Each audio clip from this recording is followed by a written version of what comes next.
नमस्कार, times of Swaraj में आप सबों का स्वागत है और मैं हूं संतोष सिंह। और आज हम टाइम्स ऑफ स्वराज में बात कर रहे हैं टीम हिंदुस्तान की। जी हां, टीम हिंदुस्तान भले ही राज्य में मजबूत है, अभी भी जितने विधायक एनडीए के हैं उससे बहुत ज़्यादा विधायक टीम इंडिया का है। अगर हम विधायक की बात करें, सांसद की संख्या आप देख रही हैं। लेकिन इस देश की राजनीति का एक सत्य ये भी है कि जब भी ये देश करवट लिया है राजनीतिक रूप से, तो माहौल बिहार में बना है और उस माहौल को हवा यूपी से मिला है। बिना बिहार और यूपी के मिले हुए कोई बड़ा परिवर्तन इस देश में नहीं हुआ है। चाहे वो 77 का आंदोलन हो, चाहे 90 में बीपी सिंह का मिस्टर क्लीन की छवि हो, बिहार ने माहौल बनाया और उस माहौल को यूपी ने हवा दिया। राजीव गांधी जैसे 400 से ज़्यादा सीट जीत कर आने वाले मिस्टर क्लीन पूरी तरह से हार गए। इंदिरा गांधी जो 1971 में पाकिस्तान को 2 टुकड़े में बांट दी। अब समझिए, जिस पाकिस्तान के नैरेटिव से मोदी 2 वर्ष लगातार जीतते आ रहे हैं, 14 भी जीते, 19 भी जीते, उस पाकिस्तान के लिए मोदी कुछ खास नहीं किए हैं। हिंदू मुसलमान देश में जो करके कर ले, लव जिहाद, कभी इधर से उधर, कभी उधर से उधर, कभी गौ हत्या करके जो कर ले।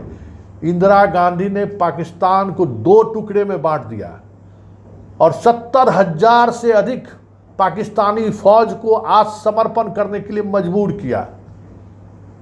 वाजपेयी उस दौर में इंदिरा को दुर्गा की उपाधि दिए और 4 वर्ष बाद ही इस देश में इंदिरा के खिलाफ जो लहर फैला, 77 में उसे बुरी तरह से हार मिली, बुरी तरह से हार मिली। खुद इंदिरा चुनाव बरेली में हार गई। इस तरीके का आक्रोश लोगों में भड़का। उस दौर में भी माहौल बिहार ने बनाया था जेपी के नेतृत्व में, याद करिए, याद है ना। और यूपी ने उसको हवा दी और फिर सुपरा साफ हो गया कांग्रेस का। मतलब बिना यूपी के हवा दिए हुए आप केंद्र की सरकार में, सत्ता में जगह नहीं बना सकते। तो मतलब क्या है कि मोदी की हार तभी होगी जब यूपी में हिंदुस्तान का झंडा लहरेगा। मतलब टीम हिंदुस्तान का झंडा लहरेगा, टीम इंडिया का झंडा लहरेगा। तो उसमें चीजें कैसे होगी ये? तो इस फ्रंट पर हिंदुस्तान या टीम हिंदुस्तान बड़ी ही चुपके तरीके से, छुप छुप के ही, अंडर कारपेट बड़ी रणनीति पर काम कर रहे हैं। खबर हमने दिखाई है कि किस तरीके से मायावती, अखिलेश यादव, राहुल गांधी और ये सब एक हो रहे हैं। बातचीत लगातार चल रही है। मुंबई की जो विपक्षी एकता की जो बैठक है, मायावती के कारण ही लगातार टल रहा है। पिछले बार भी कन्वेनर की नियुक्ति नहीं हुई, उस पर बात आगे बढ़ गई थी, कारण मायावती थी, इसने हमने खबर दिखाई थी। और अब खबर ये आ रही है कि नीतीश कुमार नालंदा से नहीं, फूलपुर से चुनाव लड़ने जा रहे हैं। और उस फूलपुर से जिसकी चर्चा आए दिन होती रही है। लेकिन श्रवण कुमार जो उत्तर प्रदेश में जदयू के प्रभारी हैं, चुनाव प्रभारी हैं, हर शुक्रवार, शनिवार और रविवार, शुक्रवार की शाम ये यूपी जाते हैं और सोमवार को वो लौटते हैं। पिछले 2 महीने से इनका यही रूटीन है। इनको यूपी में फोकस करने के लिए कहा गया और यूपी के तमाम जो उनके संगठन के लोग हैं उनसे लगातार वो संपर्क में है। और अब ये तय हो गया है कि नीतीश कुमार फूलपुर से चुनाव लड़ेंगे। तो जरा सुनिए, इस चुनाव लड़ने के सवाल पर को लेकर कुछ महीने पहले तक जब सवाल होता था तो नीतीश भी पल्ले झाड़ लेते थे, उनके पार्टी के नेता भी पल्ला झाड़ लेता थे कि क्या बात करते हैं। नीतीश कुमार जी को चुनाव लड़ने की कोई इच्छा नहीं है। लेकिन जरा सुनिए श्रवण कुमार क्या कर रहे हैं।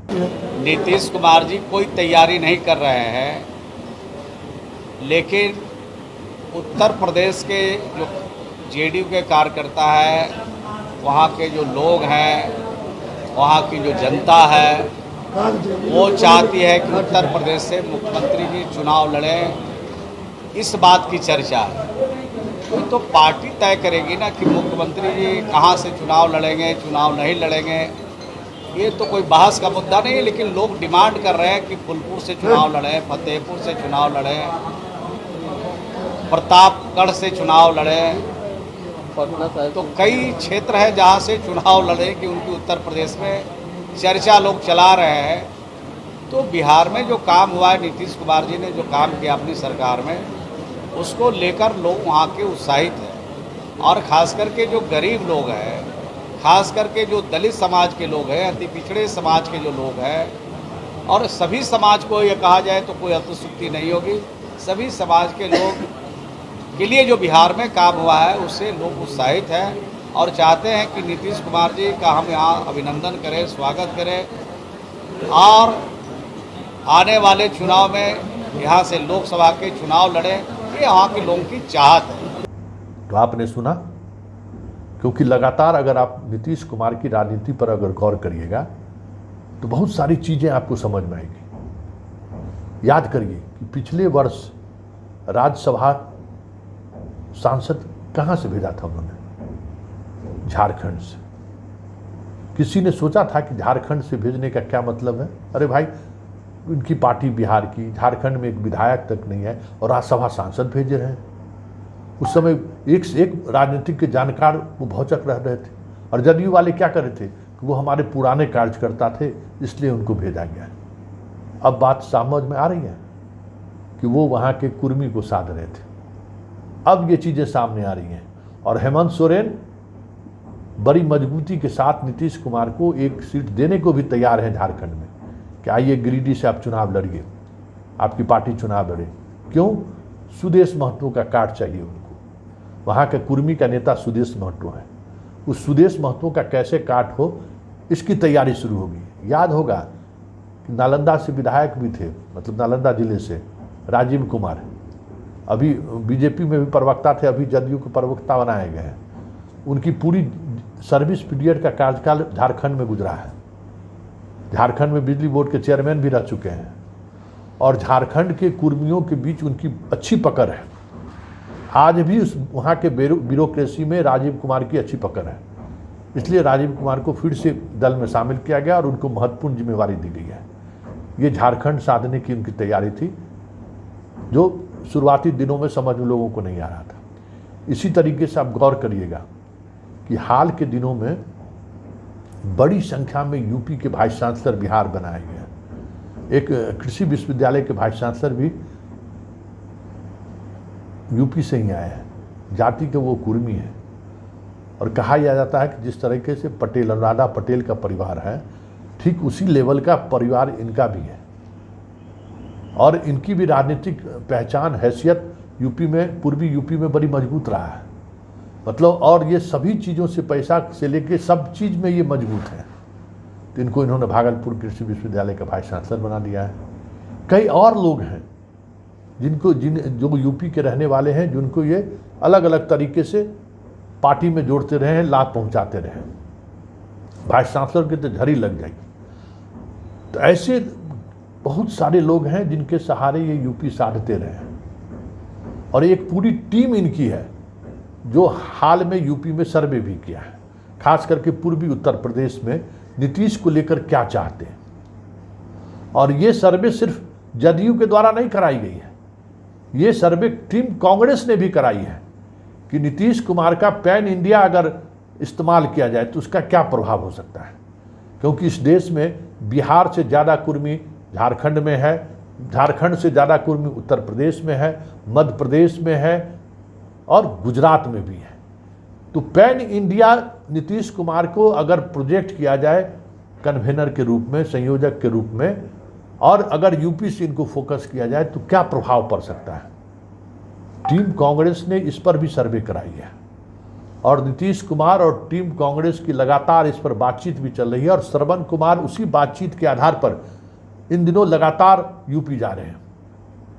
और उसी आधार पर यह तय हुआ है कि पूर्वी उत्तर प्रदेश में जो 17, 18, लगभग 21 सीटें हैं, जिन सीटों पर एक वहाँ के बाहुबली को पहले ही नीतीश कुमार अपनी पार्टी में शामिल कर लिए हैं, जो एक खास जाति को रिप्रेजेंट करते हैं और वो सीधे तौर पे जो योगी का प्रभाव है उस इलाके में राजपूतों पर, उसके प्रभाव को वो कम कर सकता है।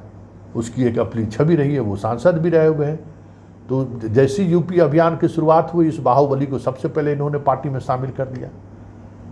उनको पता था कि जब राजनीति चलेगी तो यूपी में एक ऐसा ताकत हमारे पास रहना चाहिए जो योगी के उस लाइन को काउंटर कर सके, और चुनाव योगी का है भी नहीं। तो फिर वो जो राजनीति है, क्योंकि वो राजनीति तेजी से यूपी में भी चल रहा है, क्योंकि ये विधानसभा चुनाव में जिस तरीके से पूर्वी यूपी में अमित शाह जिस तरीके से योगी के उम्मीदवारों को डमी उम्मीदवार देकर हराया है, ये दर्द अभी भी योगी के दिल में है, और दर्द वहाँ के राजपूत मतदाताओं में भी है, जो एक सोची समझी रणनीति के तहत उम्मीदवार खड़ा करके हराया गया है। तो वो भी बदला लेने के मूड में है। ऐसे में फूलपुर, जहाँ कुर्मी बहुल इलाका माना जाता है, वहाँ राजपूतों की भी वोट, अच्छी खासी वोट है, और जो बाहुबली को लाया गया है उनका एरिया वही एरिया है।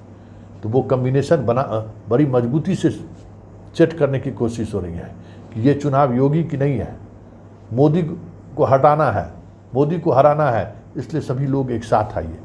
चंद्रशेखर का वो इलाका है, चंद्रशेखर का वो समाजवादी विचारों से सींचा हुआ वो इलाका है पूर्वी यूपी। वहाँ आज भी बहुत सारे परिवार ब्राह्मण और राजपूत कैसे हैं जो समाजवादी आंदोलन से जुड़े रहे हैं, जो समाजवादी विचारों से आज भी ओतप्रोत हैं।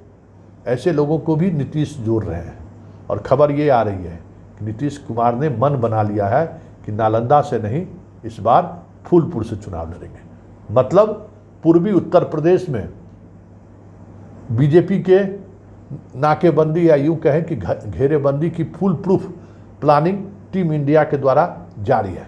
अब देखना यह है कि इसको किस तरीके से मैदान में उतारते हैं, ये भी जरूरी है, क्योंकि बीजेपी पूरी ताकत यूपी में लगाएगी। उन्हें पता है कि जो कुछ भी हार होगा पूरे देश में, उसकी भरपाई हम यूपी से ही कर सकते हैं, जहां 75 सीट है। इसलिए यूपी में ताकत बीजेपी भी उतना ही लगाएगी, लेकिन विपक्ष जिस तरीके से घेरने की तैयारी में है, अगर उनकी रणनीति सफल हो गई तो मोदी का रथ का पहिया बनारस में ही धंस जाए तो कोई बड़ी बात नहीं होगी।